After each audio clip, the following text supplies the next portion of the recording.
Hello everyone, welcome back to my channel Naurin's kitchen. Pani puri ఎలా చేయాలి, ఈ విధానం ఏమిటి, అచ్చం స్ట్రీట్ స్టైల్లో లాగా మన ఇంట్లోనే చేసుకోవచ్చు. సో నేను చిన్న చిన్న టిప్స్ అండ్ ట్రిక్స్ మీకు చెప్తాను. సో హ్యాపీగా మీకు ఎన్ని కావాలంటే అని మీరు ఇంట్లోనే చేసుకొని తినేయచ్చు. అస్సలు ఎక్కడ కూడా తేడా లేకుండా ఎలా చేయాలో నేను ఈరోజు వీడియోలో చేసి చూపిస్తాను. అస్సలు ఫెయిల్ లేదండి, చాలా అంటే చాలా బాగా వస్తాయి. దీనికోసం ముందుగా ఒక బౌల్ తీసుకొని అరకప్పు వరకు రవ్వ తీసుకోండి. అందులోకి 2 టేబుల్ స్పూన్ వరకు మైదా వేసుకోండి. అండ్ తగినంత ఉప్పు వేసుకొని వేడి వేడి నీళ్ళు ఒక పావు కప్పు వరకు వేసుకొని కలుపుకోవాలి. ఫస్ట్ స్పూన్తో కలపండి, వేడిగా ఉంటుంది కాబట్టి. తర్వాత మనం చేతితో దీనిని నార్మల్ పిండిలాగా మనం కలుపుకోవాలి. సో ఎక్కువ తేమ అయితే ఉండకూడదు, కొంచెం పొడి పొడిగానే ఉండాలి. సో దీన్ని మనం పక్కన పెట్టుకోవాలి. సో ఆలు మసాలా కోసం నేను ఒక పావు కప్పు వరకు నానబెట్టిన శనగలు తీసుకున్నాను.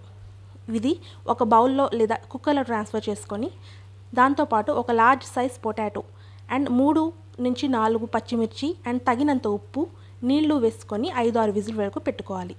ఇప్పుడు గ్రీన్ చట్నీ కోసం పుదీనా, కొత్తిమీర అండ్ 1/2 ఇంచు వరకు అల్లం ముక్క, సో అర చెక్క వరకు నిమ్మరసం, తగినంత ఉప్పు అండ్ 1/2 టీ స్పూన్ వరకు షుగర్ అండ్ లాస్ట్లో 2 టేబుల్ స్పూన్ వరకు పెరుగు వేసుకొని దీన్ని మెత్తగా పేస్ట్లా చేసుకోవాలి. ఒక బౌల్లో ట్రాన్స్ఫర్ చేసుకొని వీడియోలో చూపిస్తున్నట్టు మనం ఈ గ్రీన్ చట్నీని ప్రిపేర్ చేసుకోవాలి. సో మనకి ఈ పానీపూరిలోకి పానీ ఎలా చేసుకొని ఇది నేను చూపిస్తున్నాను. సో ఇందులోకే మనం చాట్ మసాలా, ఇంగువ అండ్ కారం అండ్ అండ్ కొంచెం మీకు వీలైతే సరిపడినంత ఉప్పు వేసుకొని తయారు చేసుకోవాలి. సో మనం పిండి అయితే చూసారు కదా, ఇలా తయారైంది.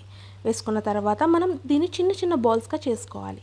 బాల్స్గా చేసుకొని అందులోకి కొంచెం పొడి పిండి చల్లుకొని పక్కన పెట్టుకోవాలి.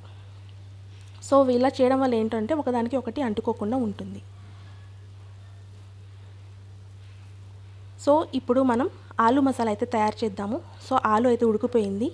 బంగాళదుంపలోకి ఇలా ఉడకపెట్టుకున్న శనగలు వేసుకొని అందులోకి కొంచెం కారం అండ్ కొంచెం ధనియాల పొడి and chaat masala and pepper powder and వేయించుకున్న జీలకర్ర పొడి వేసుకొని బాగా కలుపుకోవాలి. సో సాల్ట్ మీకు తక్కువ అనిపిస్తే వేసుకోండి, లేకపోతే సరిపోతుంది. సో ఇప్పుడు మనం పూరీలను చేసుకుందాము. నార్మల్ మనం చపాతీ కర్రని యూస్ చేసుకొని నేను చూపించినట్టు ఇలా పూరి చేసుకోండి. ఇలా అయినా చేయొచ్చు, లేకపోతే మీరు ఇలా చేసిన తర్వాత మీరు రౌండ్ ఒక క్యాప్ తీసుకొని కుకీ కటర్ అయినా దాన్ని బేస్ చేసుకొని మీరు చేసుకోవచ్చు. ఈ మాత్రం మందం ఉండాలన్నమాట. సో నేనైతే 2 రకాలు చేశాను. ఒకటైతే కట్టర్తో కూడా చేశాను, నెక్స్ట్ నార్మల్ పూరి కూడా చేశాను. సో నేను మీకు 2 ఫ్రై చేసి చూపిస్తాను. 2 కూడా చాలా బాగా ఫ్రై అవుతాయి. చూసారు కదా. ఇప్పుడు హాట్ ఆయిల్ చాలా చాలా వేడిగా ఉండాలండి. సో ఫస్ట్ నేను కుకీ కట్టర్తో కట్ చేసిన రౌండ్ చేసిన పానీపూరిని నేను వేయించుకొని చూపిస్తాను. చూడండి ఇది ఎంత బాగా ఫ్రై అవుతుందో. రౌండ్గా ఎంత బాగా హాట్ ఆయిల్ ఉంటే అంత బాగా పూరీలు పొంగుతాయని గుర్తుపెట్టుకోండి. చూడండి రౌండ్గా ఎంత బాగా పొంగిందో. ఇప్పుడు నేను నార్మల్ షేప్ లేనిది నేను వేసి చూపిస్తాను. ఇది ఫ్రై చేసి చూపిస్తాను. చూడండి ఇది కూడా సేమ్ బాగా పొంగింది, చూసారు కదా.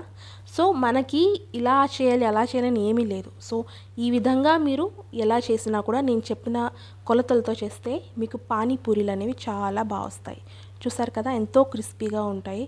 నేను చూపిస్తాను కూడా, ఆల్రెడీ నేను వీడియో స్టార్టింగ్లో చూపించాను ఎంత క్రిస్పీగా ఉన్నాయో. సో ఈ గ్రీన్ చట్నీలో వీలైతే మీ దగ్గర ఉంటే బూందీ వేసుకోండి, లేకపోతే స్కిప్ చేయొచ్చు. సో మనం పూరీలో ఇలా మసాలా పెట్టుకొని ఇలా సర్వ్ చేసుకోవాలి.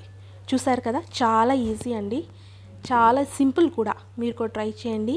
And keep like, share and subscribe. Bye.